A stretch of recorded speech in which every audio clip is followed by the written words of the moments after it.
14.2, límites y continuidad. Para poder ver límites y continuidad es primero precisar que existen tres métodos principales para poder desarrollar esto. El primero siendo la sustitución directa, que es tal cual asignarle los valores que tenemos en nuestro límite. La segunda, la simplificación. En este englobamos todos los métodos algebraicos que conozcamos para poder deshacernos de una indeterminación o de una situación que nos pueda estar dando error. Y la tercera es la aproximación, también llamada tabulación o también llamada por rutas o trayectos. Tiene diferentes nombres dependiendo del autor. Aquí tenemos unos ejemplos de los tres que ahorita vamos a atacar. Pero antes de eso y de una vez podemos ver lo que es la definición tal cual de continuidad. Se dice que una función es continua si cumple con estas tres pruebas de continuidad, siendo la primera que la función esté definida en el punto x0, y0, o sea que en los puntos donde nos están diciendo si hay continuidad, exista un valor tal cual. La segunda es si existe un límite evaluado en esos mismos puntos. Ojo que no necesariamente tienen por qué ser iguales, puede variar esto. Y la tercera, que básicamente la tercera resume las otras, es si esta función evaluada es igual al límite en ese mismo punto. Si son iguales, quiere decir que la función es continua. Y esta es la primera cuestión que podemos tener, una función continua. Ahora bien, si nosotros tenemos una discontinuidad, esta puede ser de dos tipos. Puede ser removible o esencial. El primer caso, removible, aplica sobre todo en el caso de la simplificación. Cuando nosotros al evaluar directamente tenemos una discontinuidad o nos da un error o nos da una situación que no puede meterse, de esas que metemos en la calculadora y nos dan syntax error, cuando nos encontramos con algo por el estilo, por medio de algunos métodos algebraicos, ya sea por binomios conjugados, ya sea a lo mejor desarrollando trinomios o cualquier otro método que nosotros podamos utilizar, una sustitución o unas identidades, podemos eliminar esa situación que nos daba un error o que nos daba una indeterminación, y entonces nos encontraremos con un caso de una discontinuidad removible, porque de alguna forma de la función original pudimos convertirla a otra función que ya no es discontinua, ¿sí? Sin embargo, sigue existiendo la discontinuidad, solamente que de alguna forma la removimos. Y existe la otra, que es la esencial. El tipo de discontinuidad esencial sobre todo aparece cuando tenemos las llamadas asíntotas, o sobre todo que son valores que por más que nosotros nos aproximamos, no va a tener a ningún lugar. Generalmente estos tipos de discontinuidades suelen llegar hasta los infinitos y no tienden a ningún lugar. Entonces hay que tener un poquito de cuidado con estas, porque es muy fácil perderse en ellas. Ahora bien, una vez entendiendo un poquito sobre esto, tenemos lo que son tres ejemplos que corresponden a los tres casos que podemos aplicar. Vamos a empezar con el primero. Ojo que aquí son como evoluciones de lo mismo. La idea o lo ideal sería siempre aplicar primero sustitución para los límites. Una vez que nosotros nos demos cuenta que no se puede con sustitución, nos vamos a la simplificación, y si no podemos simplificar, ahora sí ya nos vamos a la aproximación. ¿Podemos recurrir a la aproximación desde un principio? Claro que sí. Sin embargo, pues es más tardado y puede ser más laborioso. Entonces hay que procurar irnos directamente con la sustitución. Bien, entonces la sustitución es lo más sencillo. Hay que recordar una cosa, que cada vez que yo hago un procedimiento en los límites, tengo que seguir utilizando el límite. Esta es una forma de poder escribir límites. Aquí lo escribí de una forma y aquí de otra para que vean las diferencias. Puede ser tal cual escribirlo como una coordenada de las variables x y y que tienden a otra coordenada, o se puede escribir individualmente cada punto. No importa, solamente son formas. Entonces, una vez que aplicamos el límite por medio de sustitución directa, ya podemos dejar de escribir tal cual límite. Entonces, todo lo que sea x lo cambio por 0, todo lo que sea y lo cambio por 1.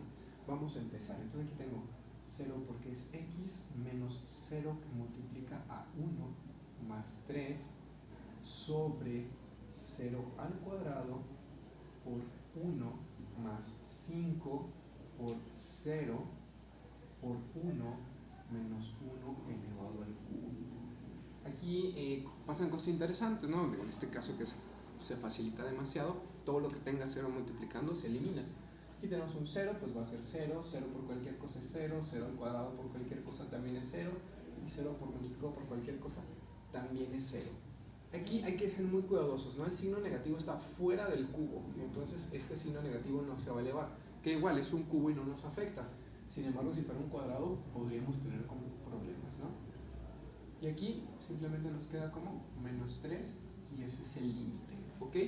En este caso, si nosotros hacemos tal cual la evaluación, también nos va a dar el mismo valor, por lo tanto podemos decir que esta función es continua, ¿no?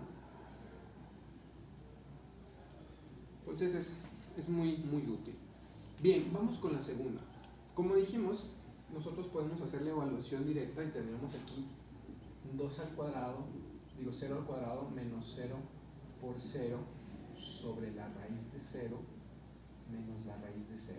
Obviamente aquí tendríamos 0 sobre 0 y esto es una indeterminación. Entonces no podemos proceder por este método. Lo que tendremos que hacer aquí es hacer el método de simplificación o método algebraico también puede aplicar, ¿no? Entonces yo vuelvo a escribir límite. Yo sé que es un poco tedioso, pero es obligatorio que cada vez que esté operando el límite, mientras no haga la sustitución, tengo que seguir escribiendo el límite. Aquí vamos a utilizar algo que se llama el conjugado, ¿sí? Yo voy a multiplicar por su conjugado. En este caso con el conjugado de x, raíz de x y raíz de y. ¿Esto para qué? Al momento que yo multiplique por el conjugado de estos números, voy a tener nada más x y y. Y después se pueden hacer ciertos procedimientos para poder eliminar. Vamos a aplicarlo. Voy a ponerlo con otro color para que se pueda apreciar. Entonces tendría la raíz de x menos la raíz de y, la raíz de x menos la raíz de y. Así mismo. ¿Ok? Entonces, el siguiente paso, obviamente, tengo que seguir escribiendo el límite de xy que tiende a 0, 0. ¿Sí? Y en algunos casos, como en este, es muy conveniente que nosotros dejemos tal cual como tenemos todo. Y adelantándome un poquito a la situación, voy a aplicar una factorización en este término que tengo aquí, en este factor. Como ven, tenemos x, aquí hay una x y aquí hay una x, por lo tanto yo puedo extraer la x de aquí. Si yo factorizo una x desde ese lugar, me quedaría solamente aquí una x, me quedaría un menos y dejo tal cual las raíces. En este tipo de casos, generalmente no nos conviene hacer los productos de jalón, porque luego vamos a tener que hacer factorización. Aquí sí sabemos que, ojo aquí, que me he equivocado yo.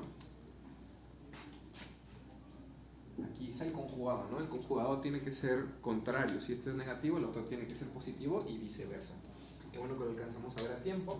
Entonces, el primero al cuadrado, pues raíz de x al cuadrado sería solamente x, y el segundo al cuadrado sería raíz de x, pues digo raíz de y por raíz de y, pues sería y cuadrada raíz, entonces se elimina la raíz con el y. Y aquí podemos observar algo interesante, que aquí tenemos este término y este término que son iguales, estos factores, entonces los puedo eliminar. Por último me quedaría únicamente con el límite de xy cuando tienden ambos a 0 de x por la raíz de x a la raíz de y. Y ahora sí ya puedo hacer la sustitución una vez que pude remover mi discontinuidad y tendría 0 que multiplica a la raíz de 0 más la raíz de 0. Y esto es igual a 0. ¿Sí? Entonces ahí tenemos un tipo de discontinuidad. Obviamente esto sería una discontinuidad esencial, porque sabemos que cuando nosotros evaluemos directamente aquí nos va a dar un error. Entonces esta es una discontinuidad esencial, digo, removible. Removible, ¿sí? Seguimos teniendo discontinuidad, no quitamos la discontinuidad, simplemente que la removimos. Bien, y vamos a ver este último, que es un caso en el que directamente no lo voy a aplicar porque se puede ver cuando yo evalúo aquí tengo 0, 0, 0 más 0 es 0, tendré un 0 abajo, entonces directamente me dice que no existe. Entonces, ¿qué es lo que debemos de hacer nosotros aquí? Necesitamos acercarnos por ciertos trayectos. Lo mejor o lo más ideal que nosotros podemos hacer es, si yo tengo mi valor, que en este caso es el origen, en lugar de sustituir directamente, voy a aproximarme. Para esto lo que tengo que hacer es estacionar mi valor. O sea, tengo que dar una igualdad, ya sea de X o de Y. ¿Para qué? Para aproximarme de una forma lateral, o sea, horizontal, me puedo aproximar de una forma vertical, e incluso, si así lo decido, puedo aproximarme de una forma diagonal. O también puedo aproximarme por una parábola, si así lo desean, ¿no? Todo depende del grado de complicación que tenga yo aquí. Entonces, vamos a poner un primer caso. En este primer caso, yo pondría el límite cuando x es igual a 0, ojo que x es igual a 0, y y tiende a 0, de 2 por x cuadrada y sobre x a la 4 más y al cuadrado. ¿Okay? Aquí x es igual a 0. Entonces, aquí va a pasar algo muy curioso. No necesariamente siempre tenemos que hacer los trayectos. Aquí va a pasar algo muy curioso. Yo todavía no estoy aplicando mi límite, ¿sí? ¿Se fijan? Límite cuando y tiende a 0, entonces voy a hacer las sustituciones. 2 por 0 al cuadrado y sobre 0 a la 4 más y cuadrado. Si nos fijamos aquí, ¿qué vamos a tener? Pues vamos a tener el límite cuando y tiende a 0, de 2 por 0, todo esto me va a dar 0 y aquí voy a tener y cuadrada. Aquí la verdad es que no me importa cuánto vale y, ¿sí? Si se fijan, no me importa el valor de y. ¿Por qué? Porque al final de cuentas eso me va a dar 0. Entonces, ni siquiera necesito aplicar el límite. Simplemente tendría el límite cuando y tiende a 0 de 0, pues eso es igual a 0. Sabemos que el límite de una constante es esa misma constante. Y algo bien interesante va a pasar acá también. Si yo hago algo completamente contrario, que sea el límite cuando x tiende ahora a 0 y y es igual a 0, va a pasar algo muy curioso. Ojo que aquí hay que tener mucho cuidado, ¿no? No porque este caso sea muy casual, que tenga mucha casualidad, no quiere decir que siempre aplique de esta manera. Entonces aquí, ¿qué tendría? Tendría otra vez el límite, que sigue escribiendo el límite, cuando x tiende a 0, de 2x cuadrada por 0 sobre x a la 4 más 0, ¿sí? Propiamente ya sabemos que esto da 0 arriba, por lo tanto todo va a estar 0. Resumiendo un poquito del anterior, tendremos el límite cuando x tiende a 0, de 0, pues esto es igual a 0. Y así de sencillo. Ahora, ¿qué más podemos hacer nosotros? Algo que podemos hacer nosotros es por medio de una recta, ¿sí?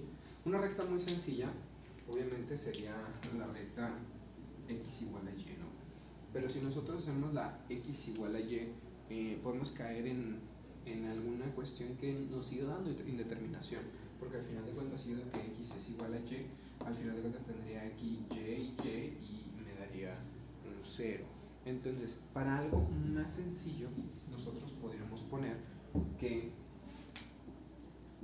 x es igual a ky, ¿sí?